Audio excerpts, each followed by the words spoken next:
McPherson Report. That's McPherson report.com.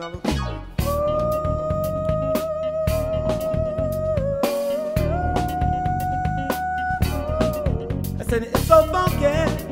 I said it's so funky.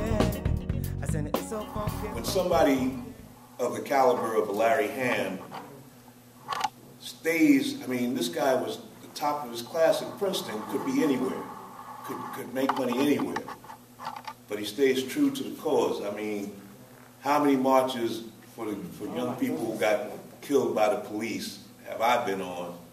You know, Michael Anglin comes to mind, and you know, he hasn't stopped. What is this now? We're talking about 30, 35 years? 42 years. 42 years. He hasn't missed a beat. He hasn't missed a beat. If anybody's son is maliciously killed, he's going to be there.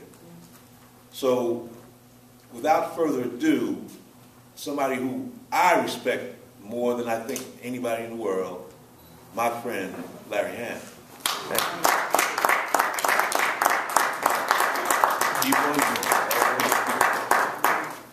Power to the people. Power to the people.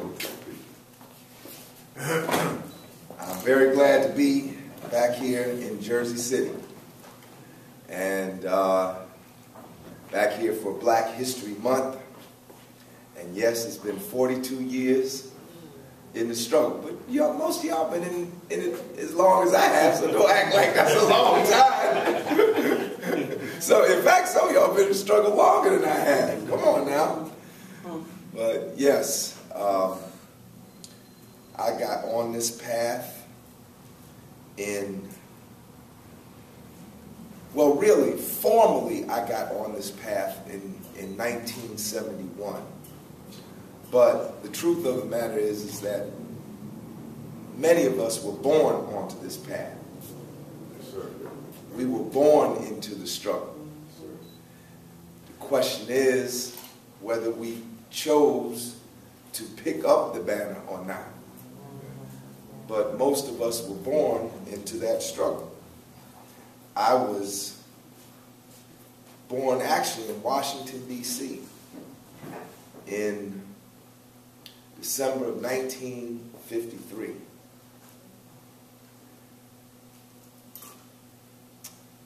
My father was a truck driver. He drove Mack trucks. Y'all know about the Mack truck? The silver bulldog on there. Big red Mack trucks. My mother was a seamstress. And that's the mother and father that raised me. Now, at the age of 44, the tender young age of 44, I found out that I was adopted. And that they were not my natural parents. I mean, as far as I'm concerned, they were my parents. The people that raised you, that's your real parents, you know. But my mother told me 6 months before she passed away. In fact, she told me on my 44th birthday that I was adopted. And she only told me because my natural mother had found her. She had gotten help from the Make-A-Wish Foundation. Y'all know about the Make-A-Wish Foundation? They found her. They didn't find me initially. They found her. And so my mother wanted to tell me before I was to meet my natural mother. But see, this is how things are in families, right? All my life, there was never any indication that I was other than Grace and Larry's son. And had my natural mother not found my mother, that secret would have gone to the grave. My mother had brother and sister. They ain't say anything. Certainly my grandmother and grandfather must have known. They ain't saying, nobody ever said anything. And you know, things had happened that, you know, in retrospect now, you might want to it might, like, why was that, right? But there were plenty of people who were born not in the hospital, who were not born in the hospital, born in the house. There are plenty of people that didn't have a real birth certificate. You know, plenty of people like that in my age group and before. Now, later on, most of us, after black folk moved to the cities, born in hospitals, but a whole lot of people was not born in hospitals. So it was easy, fairly easy to explain. And you know, once you get an identity, that's your identity. Now, you all know me as Larry Hamm, but I was born Anthony Leroy Burton. How you like that? Now, see, now you know I got 3 names, right? It wasn't 2, wasn't enough, right? Larry Hamm, Adimu Chunga, that's my African name. And anybody that could go all the way back 42 years know that I had that African name given to me by Amiri Baraka in 1972 after the National Black Political Convention. How many of y'all remember the National Black Political Convention in Gary, Indiana? I was the youngest delegate to the National Black Political Convention in Gary, Indiana, because I had been the youngest school board member. You remember?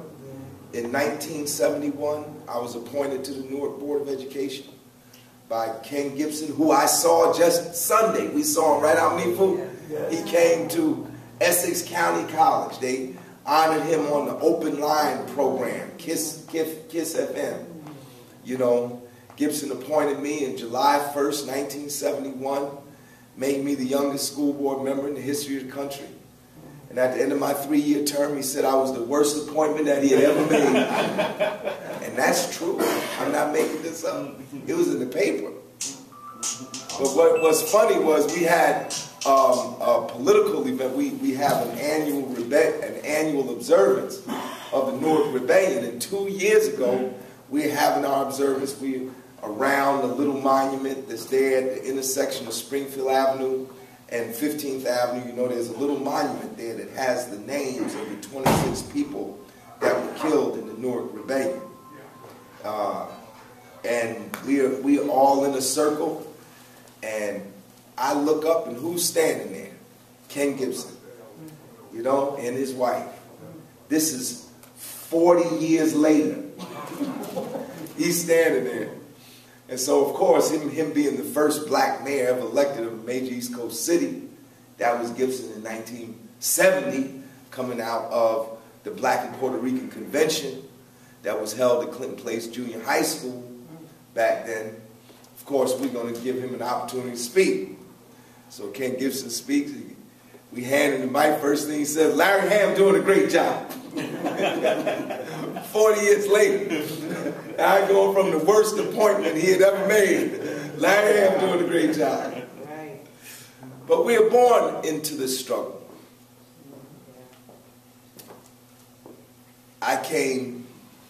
They brought me from Washington, D.C. When my mother was telling me about the adoption, well, I was never legally adopted, first of all. So this is a first for you, Michael. This is on the record. I was never legally adopted. When my mother told me that I was adopted, she said that they wanted to train her and my father, Larry Hamm Sr. My mother said that every time the train would stop, because the train stopped in every town between Washington and Newark, they thought the police were going to get on the train and arrest them. Wow. Because, as my mother told the story, they essentially had taken me without the permission of the woman who had given birth to me. Because, you know, back in those days, out of birth wedlock, is that how you say it? Was not looked upon the way it is today. Those of you who can remember, if a 16-year-old girl got pregnant in Newark, she was sent to Alabama, right? She went down south. And the ones that happened to down south, they came up here. That's how it happened, right? Yeah. Her name was Teresa Burton, and she had been taken in. She, I guess, in essence, mother and father put her out because she was pregnant. So my father's brother, Albert, took her in. Albert and his wife took her in. And my grandfather had passed away, so my mother and father were actually in Richmond, where my grandfather was being buried. And then they came back, stopped in D.C. And, you know, Albert asked Larry, said, "You want a baby?" Larry said, "I don't know, ask Grace." She said yes. And I never knew this, but not until my mother told me I was adopted. I never knew my mother couldn't have children. I never knew that. Because I thought I was a natural child, but she couldn't have children. So they gave the baby to them, and Teresa was not there. And that's how it was done. And they brought me up here to Newark, New Jersey. And as you know, I heard Mary Baraka tell the story once. You know, one of the reasons why so many black people in Newark is because, you know, black folk, it was the migration, right? The migrations, the three great migrations, right? 19th century and two in the 20th century. And people was coming north, and you know, the conductor would say, "Newark," and folks thought he was saying New York. They got off the train, and by the time they found out, I heard Amir Baraka tell that story. But you know, most black folk were in the South and came north. You know, the urban centers that we live in today are really a meeting of the vectors of race, poverty, and urban development. Those three vectors meet to form the urban black communities. Now, there were always black people in the North. You know, it wasn't like there wasn't any black people here, but that's because many of us labor under the illusion that somehow slavery was a Southern phenomenon. It was not a Southern phenomenon. It was an American phenomenon. And there were slaves here in the North as well as in the South.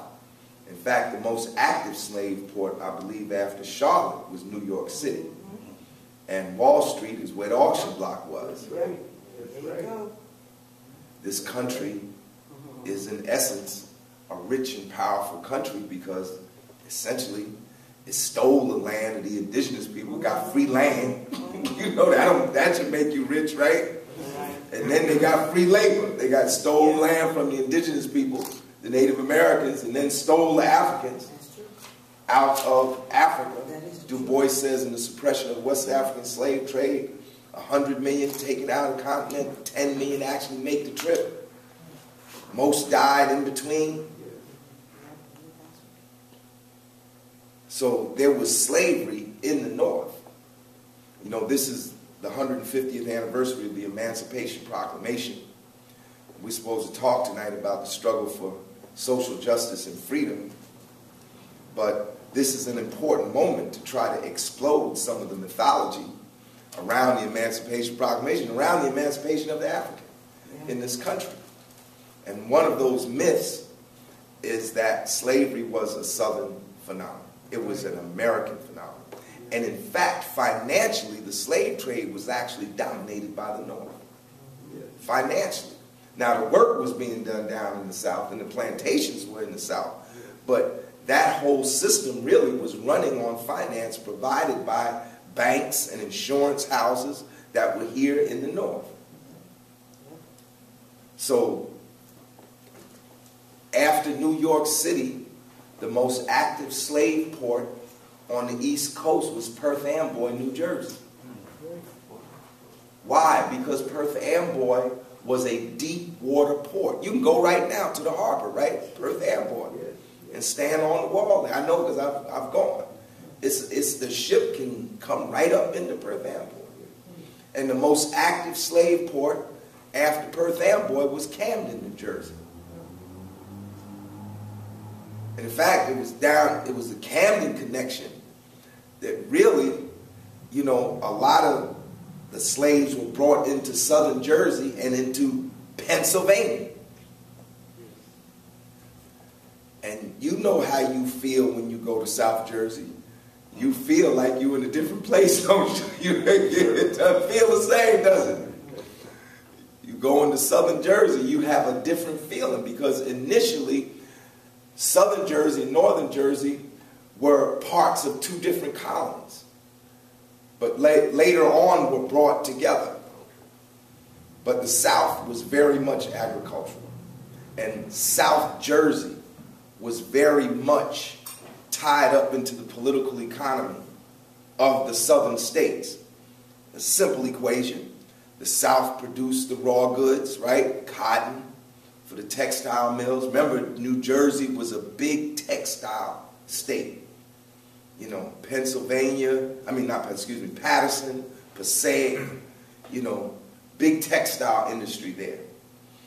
The raw goods came up from the South, were turned into products here and sent back to the South to be sold.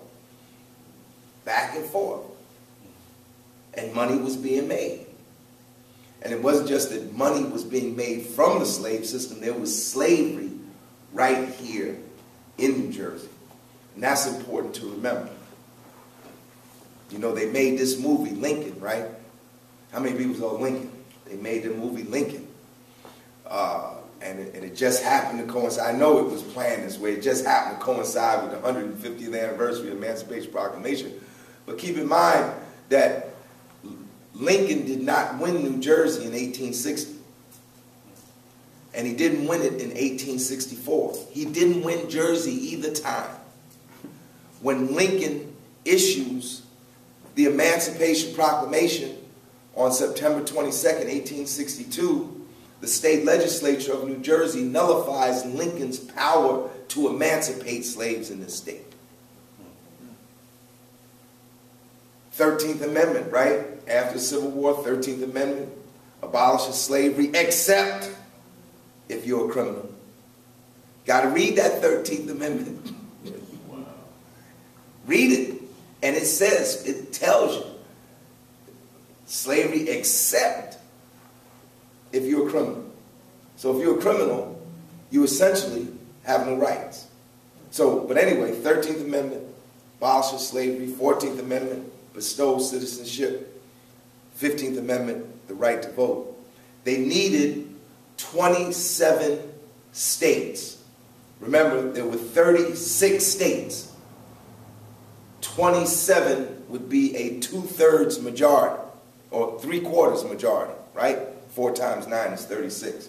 So they needed a 3/4 majority to ratify an amendment to the Constitution. New Jersey was not in the 27 state majority that ratified the 13th Amendment. See, to understand what's going on today, you've got to understand what went on in the past. You know, a place like Princeton University, right? People mention I went to Princeton University. I'm very glad to have been afforded the opportunity to go to Princeton University. I don't want to seem like an ungrateful Negro, right? White folks made it possible for me to go to Princeton. You know, I went to Princeton, but the truth of the matter is, Princeton was a school of the Southern aristocracy. Princeton is where they sent their sons. There weren't no women going to Princeton. Women didn't get an education back then. There weren't any women in Princeton's campus until the 1960s. But Princeton was a finishing school for the Southern aristocracy. But I just wanted to mention that New Jersey, our state, New Jersey, was not among the 27 states that ratified the 13th Amendment. When Jersey ratified the 14th Amendment, it reversed itself. It ratified, and then they had a big struggle in the legislature, and they reversed themselves on the 14th Amendment. So when you think about this movie Lincoln, think about the impact it had, what was going on right here in New Jersey. You know, you go to the supermarket, right? You see Quaker Oats box. And you see the fellow on there, the Quaker. Now, I don't know if it's really supposed to be him or not, but, you know, it looks like it might be William Penn. You know, it might be William Penn. I was just in Pennsylvania last week. I was speaking at the Veterans Administration Hospital in Pennsylvania, and I had to let them know that William Penn, who was the governor over Pennsylvania, was a slave master. He owned slaves. Even Benjamin Franklin, who's considered to be one of the liberal lights, right? And is often cited as being pro-abolition. Benjamin Franklin owned slaves initially. And it was after the American Revolution that Franklin freed his slaves, because Franklin could not deal with that contradiction. He couldn't deal with it. And he was for abolition. But he did have slaves initially. And William Penn, no one is better for thee than me. Right? That's the guy with the Quaker Oats box, right? Didn't I remember that commercial? That's what they used to say. No one is better for thee than me. You know, William Penn was a slave owner. When you go back and you begin to examine this stuff, and I don't have to tell y'all because everybody in this room is probably some kind of expert on history, but when you go back and you examine this thing, there's no major institution, there's no major dimension of American life that was not impacted by slavery. None. Every major institution was impacted. Whether we're talking about political institutions, whether we're talking about economic institutions, cultural institutions, everything was affected by it. The thing is that this history was not brought out. This history is like the hidden history. It's really not hidden anymore. You know, it's out there now. Now we just got to go get it. That's the issue now, trying to make people go get the information. There's more information out here now than there's ever been on the history of black folks in this country, and in all its dimensions. More, all you got to do is go and find it. But for years, and it's not just the information wasn't there. The question was, how was the information being presented? Now, the truth of the matter is, when I was at South 17th Street School, they taught us about the Civil War, but I didn't know they was talking about me. I didn't know they was talking. They talked about the Civil War. They talked about the slaves. I didn't know they was talking about me. Not the way they was telling the story. It was like they was talking about some other people. You know. I didn't know they were talking. They did teach about Civil War. They did teach about Abraham Lincoln. Now, they didn't teach about slavery in New Jersey. Nobody said nothing about no slavery in New Jersey. But they taught about the 13th Amendment and the 14th Amendment. And back in those days, we had to recite the Emancipation Proclamation. Or some of us had to recite. At least we read it, you know. But the way it was being presented, it wasn't connected. It wasn't putting me in the center of that history. And that's a big piece of this. One piece is having the information. The other piece is who's presenting the information and how are they presenting the information. Little Black Sam. That's right. That's right. You know, just like, you know, we learn about Christopher Columbus, and you know that story. Columbus sailed the ocean blue, 1492. For many weeks he was at sea, sailing ships at number 3.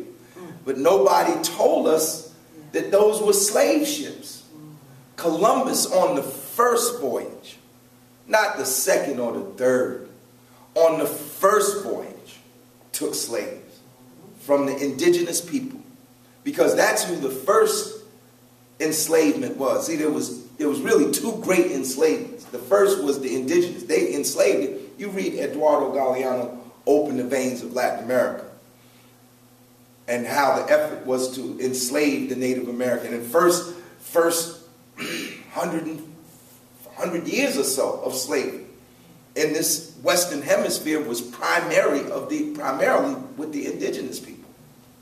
But, you know, the indigenous people, they knew the land. They could run away, and a lot of them fought back.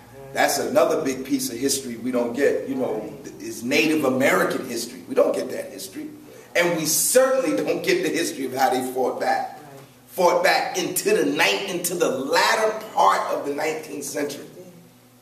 You know what one of the greatest slave revolts was? In Florida.